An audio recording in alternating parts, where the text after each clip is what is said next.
It was very, very foggy when we went in, and we didn't know exactly where we were going. They didn't tell us exactly where. They said it was just a beach landing, and when we went in, we hit the beach and went to shore as quick as possible and kind of dodged those things going overhead all the time. They were throwing shells a lot. They had big guns up there in the bunkers up on top of the hill. They were throwing big shells at us, and you don't dodge those. As World War II fades deeper into memory and its veterans slowly pass away, it's all too easy to forget, perhaps even take for granted, the sacrifice made by so many on our behalf. And we'd make a stand someplace where we had a good chance of firepower, and we'd make a stand, and our tanks would come up, the M3 tanks would come up and battle their tanks. They'd have a tank fight, and we'd have infantry fight, and then we'd move on. As the war ground toward its conclusion, the earth still trembled with uncertainty. Yet men like DeWitt soldiered on, carrying the world's freedom on their backs. But there were light moments, too. The USO was a home away from home for our servicemen and women, and a source of entertainment, welcome relief from the horror of war. And no one sang as convincingly of home as the Andrews sisters.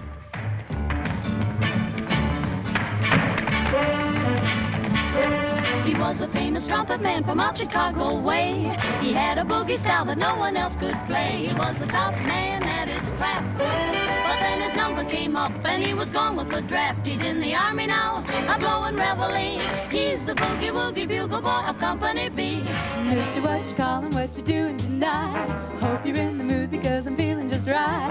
How's about a corner with a table for two?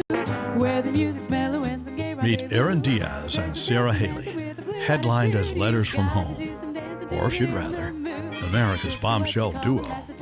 Our mission is to tour the country and honor our veterans, active military heroes, and their families by paying tribute to the music and the spirit of the 1940s. Erinn and Serah were performers practically from birth. Erinn was born on the road, in a car, in a snowstorm, no doubt with tunes playing on the radio. Serah and her family sang harmony on their vacation trips. I started doing tap dancing when I was 3 years old, and I just tapped my entire life. I sang, I did a lot of musicals, and I just had a lot of fun being on stage and performing, but especially tap dancing. It's something that's always been near and dear to my heart.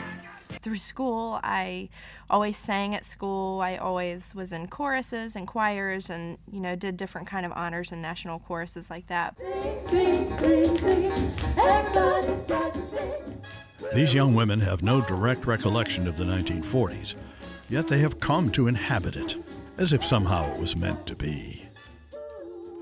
The idea for Letters from Home came from Erinn's dad, Pat Dirth, a Coast Guard vet.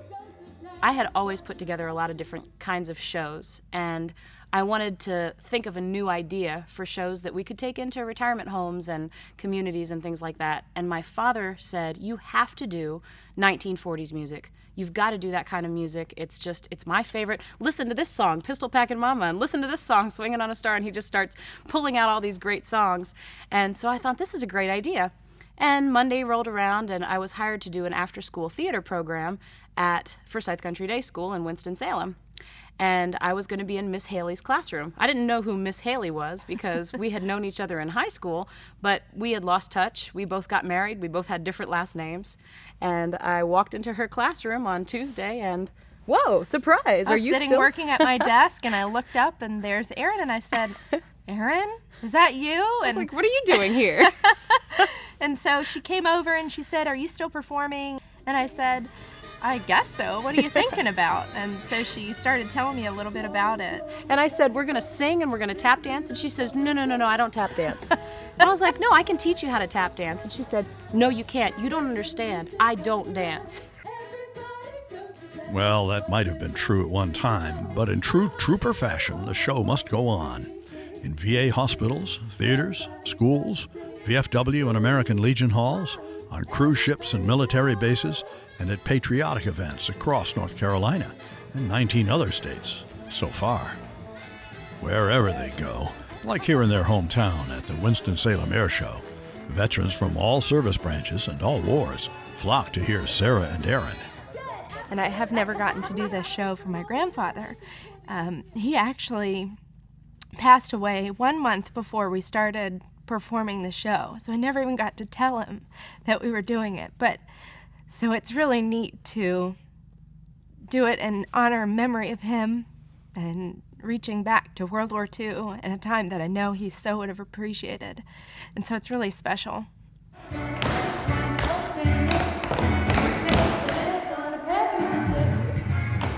They may make it all look easy, but making it look easy takes a lot of hard work, the song part and the dance part. That's why they rehearse over 20 hours a week. But rehearsals don't stop there. With over 100 shows a year and a constantly changing act, you can find the girls practicing most anywhere they can snatch a moment. In the driveway, even the back seat of the car. And sometimes when we're on tour and we can't get into the studio, we miss that rehearsal time, we can't stop. So along the way in the car, we'll be singing or we'll be moving our feet and practicing our steps in our seats. And we always want to make the show more exciting the next time somebody sees us. We travel in a truck and a trailer that has all of our sound equipment and costumes in it pretty much all over the country. And we couldn't be happier. Behind most good acts, you probably know, there's usually someone who takes on all the unsung but also critical organizational stuff. In this case, that's Erinn's husband Nelson, an Air Force veteran who manages Letters from Home. Plus, loads the car, drives them to gigs, organizes air travel, sees to their bags, and on and on. Actually, I think one of Nelson's biggest strengths is the ability to completely tune us out. There's so many things you could have said. I don't know. He will be driving along for hours, and we will be dip, dip, dip, dip, dip, dip, dip, nonstop. And we'll say, Nelson, what do you think about that? I'll go, about what? Sometimes he doesn't even respond. We have to actually tap him on the shoulder and say, hey, you're welcome to come into this conversation now. Trained to live off nature's land. As you might expect, every soldier has a story and a song, a tune they likely carried in their heads and hearts after leaving our state for the war front. We were at a VA hospital in Asheville, and as we were singing, we finished our show, I walked past someone and he stood up out of his wheelchair to give me a hug. All the nurses came flooding around, and they ran up to him and they were grabbing him, and it looked like something was wrong. And Nelson spoke to the lady not too long after that, and he's like, is everything okay? And she said, yeah, everything's okay. He has not stood up by himself in over 3 years. He was so moved by the music that he just stood up. And then we went back to that same VA hospital to perform our Christmas show 6 months later, and he was walking down the hall with his walker. The music literally changed him. It's a privilege for Letters from Home to treat these vets to musical memories. But there are some continuing challenges, one of which is coming up with the funds necessary to fuel their journey. There's more that goes into simply getting to a place than a lot of people would think. So last year we set up what we call the Veterans Performance Fund, and it's an opportunity for somebody to either donate or all of our merchandise that we have, our CDs, our posters, pictures, patches, calendars, anything we have, every bit of that money goes towards that Veterans Performance Fund.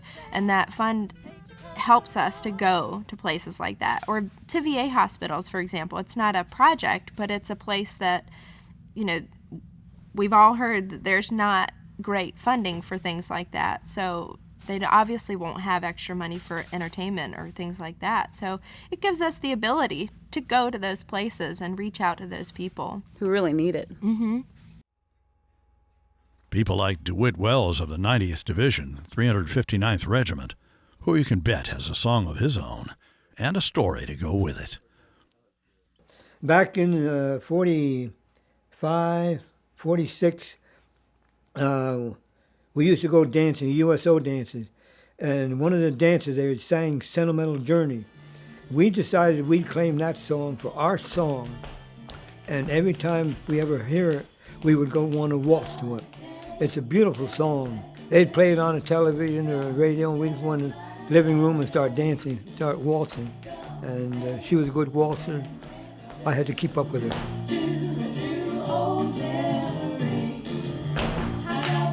You talk about running water. I had water coming out of both eyes.